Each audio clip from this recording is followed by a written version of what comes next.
Doctors associations of Bangladesh ড্যাব এর council ও নির্বাচন অনুষ্ঠিত হচ্ছে রাজধানীর উইলস লিটল ফ্লাওয়ার স্কুলের মিলনায়তনে। প্রধান অতিথি হিসেবে ভার্চুয়ালি যুক্ত হয়েছেন বিএনপির ভারপ্রাপ্ত চেয়ারম্যান তারেক রহমান। এখন কথা বলছেন দলের মহাসচিব মির্জা ফখরুল ইসলাম আলমগীর।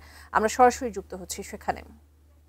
আমাকে সারাদিন ওই হুইল চেয়ারে ডিরেক্টরের রুমের সামনে দাঁড়িয়ে রাখতো, বসিয়ে রাখতো এবং তাদের ন্যূনতম সেই সৌজন্যটুকু হয়নি যে আমাকে ভেতরে দিয়ে বসিয়ে আমাকে ডাক্তার দিয়ে চিকিৎসা করা। শুধু তাই নয়, আমার তখন আপনার ক্যারোলিন আর্টারি ব্লক হয়ে গিয়েছিল, আপনারা জানেন। সেই ক্যারোলিন আর্টারি চিকিৎসার জন্য আমাকে যখন আপনাদের পিজির চিকিৎসক সাহেবরা রেফার করলেন যে তাকে বিদেশে পাঠানো দরকার, আমাকে সরকার অনুমতি দেয়নি।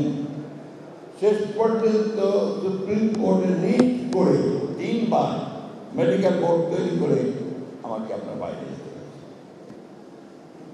এটা কেন?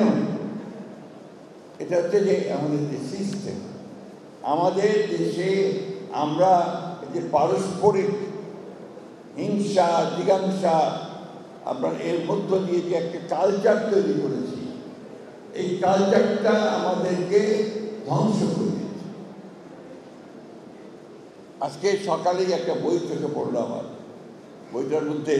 বইটার নামটা হচ্ছে আত্মকলহে বাঙালি।